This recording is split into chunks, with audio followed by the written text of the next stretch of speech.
बिस्मिल्लाहिर्रहमानिर्रहीम। अस्सलामुअलैकुम।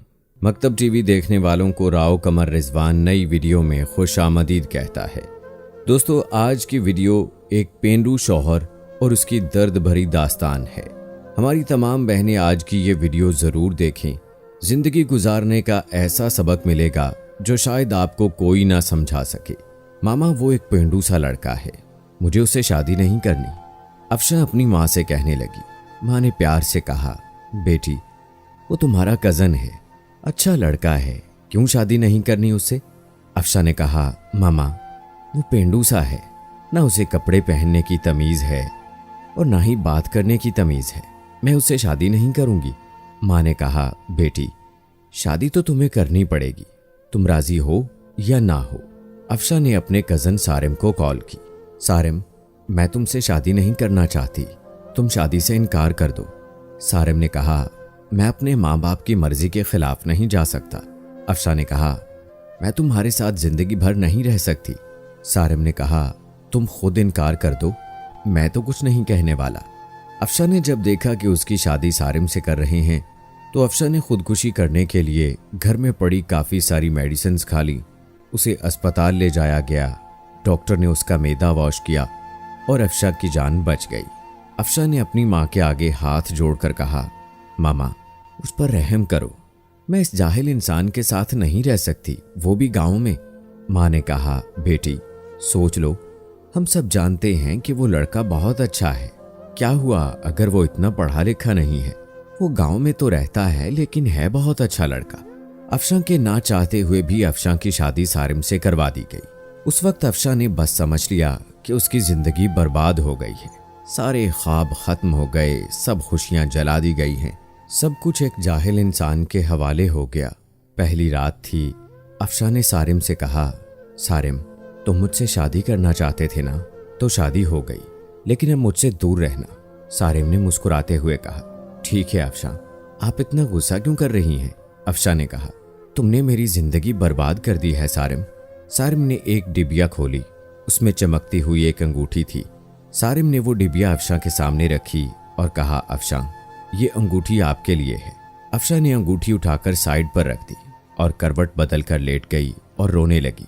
सारिम नवाफल अदा करने लगा, फिर अफशा के पास लेट गया। यूं जिंदगी का सफर शुरू हुआ। अफशा का सारिम के साथ दम घुटने लगा।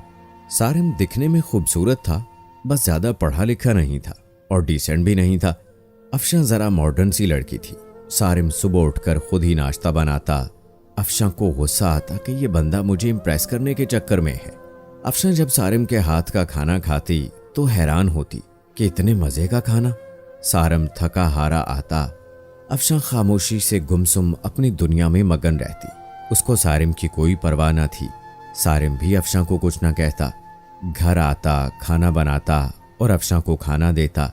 अफशा पत्थर दिल थी शायद, न घर की सफाई करती और ना ही कभी सारिम के कपड़ों को धोती। सारिम अपना हर काम खुद करता। इसी तरह साल गुजर गया। सारिम अफशा की हर बेरुखी बर्दाश्त करता। अफशा को ये लगता जैसे कोई पेंडू सा इंसान उसके पल्ले पड़ गया हो।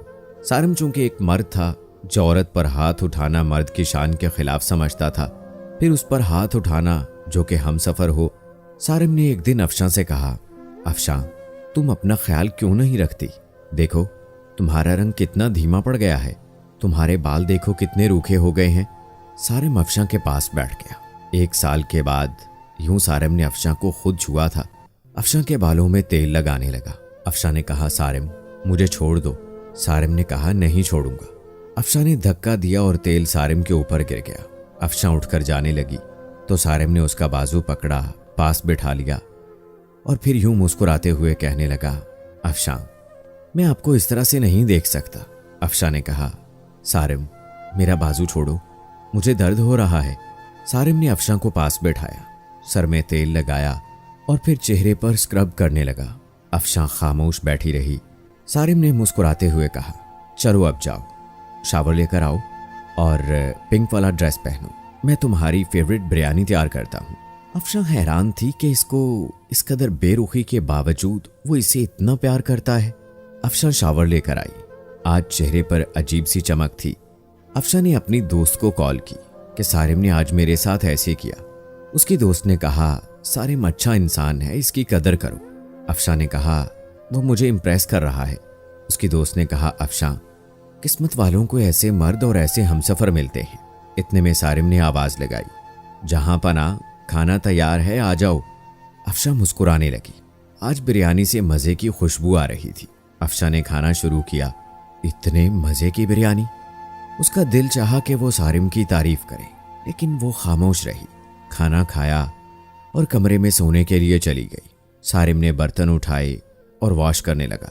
सारा दिन का थका हारा सारिम बेड पर लेटते साथ ही सो गया। सुबह उठा, अफशा को उठाया और कहा, अफशा मेरी जान, नाश्ता तैयार कर दिया है, कर लेना, मैं जा रहा हूं। और हाँ, आज मैं तुम्हारे लिए गिफ्ट लेकर आऊंगा।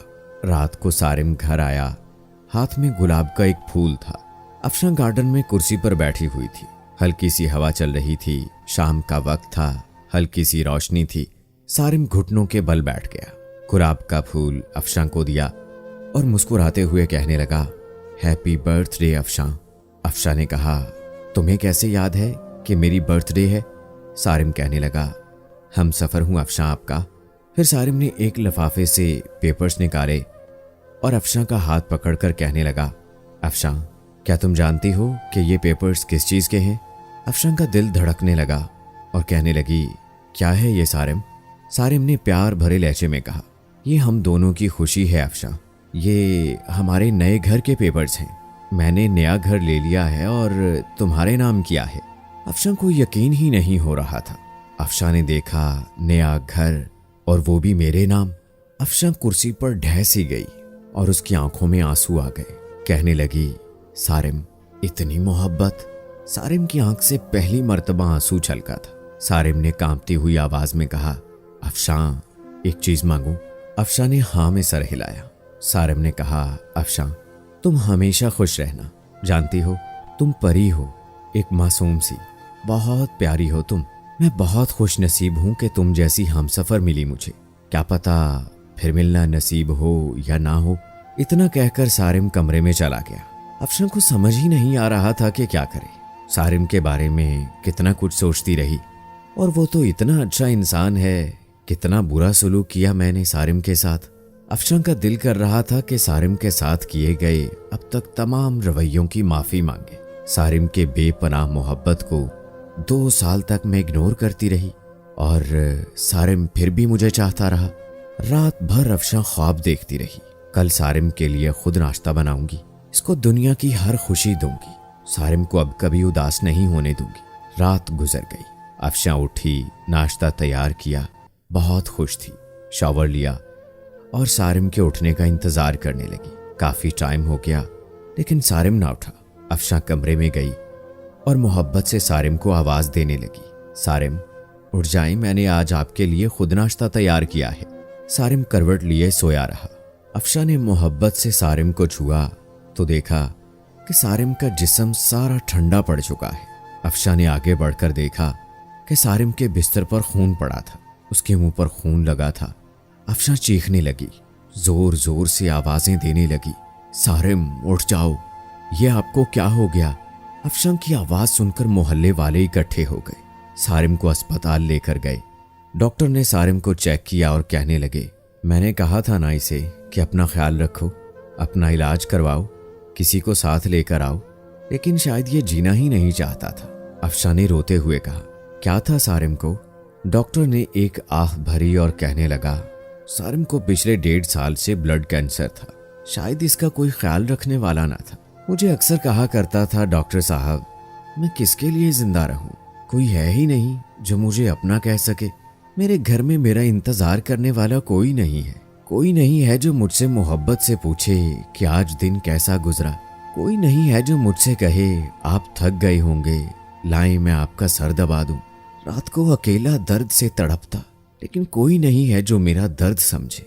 अफशा जमीन पर गिर गई और कहने लगी, सारिम ये क्या कर दिया तुमने? मुझे माफ कर दो सारिम, मैं पागल हो गई थी। सारिम मुझे छोड़कर ना जाओ, मैं तुम्हारे बगैर मर जाऊंगी। सारिम की लाश सामने पड़ी थी। जो जिंदगी में अफशां की मोहब्बत के लिए तरसता रहा। अफशां सारिम के चेहरे को हाथों में लिए चीख चीख कर रो रही थी, लेकिन शायद अब इस मोहब्बत का वक्त खत्म हो चुका था। सारिम हमेशा के लिए आजाद कर गया था अफशां को। सारिम तो बस इतना कहता था कि किसी के जज्बात से मत खेलो, किसी को इतना मत सताओ कि वो मर जाए। दोस्तों, जब मियाँ बीवी एक दूसरे को समझने की कोशिश करेंगे तो जिंदगी आसान हो जाएगी। किसी की कदर करनी है तो उसकी जिंदगी में करो, बाद में पछतावे के सिवा कुछ नहीं बचेगा। ये थी दोस्तों हमारी आज की वीडियो पसंद आने की सूरत में इसे लाइक करें, शेयर करें अपने दोस्तों के साथ और नीचे कमेंट्स में अपनी राय का इजहार लाजमी कीजिए। जाने से पहले ये कंफर्म ज़रूर कर लें कि आपने हमारा चैनल सब्सक्राइब किया है या नहीं। अगर नहीं किया तो अभी हमारे चैनल को सब्सक्राइब कर लें, साथ में बेल आइकॉन को भी प्रेस कर दें ताकि आने वाली तमाम वीडियोस का नोटिफिकेशन आप सबको बर वक्त मिलता रहे। मुझे दीजिए इजाज़त, मिलते हैं आप सबसे अपनी अगली वीडियो में। अल्लाह हाफिज़।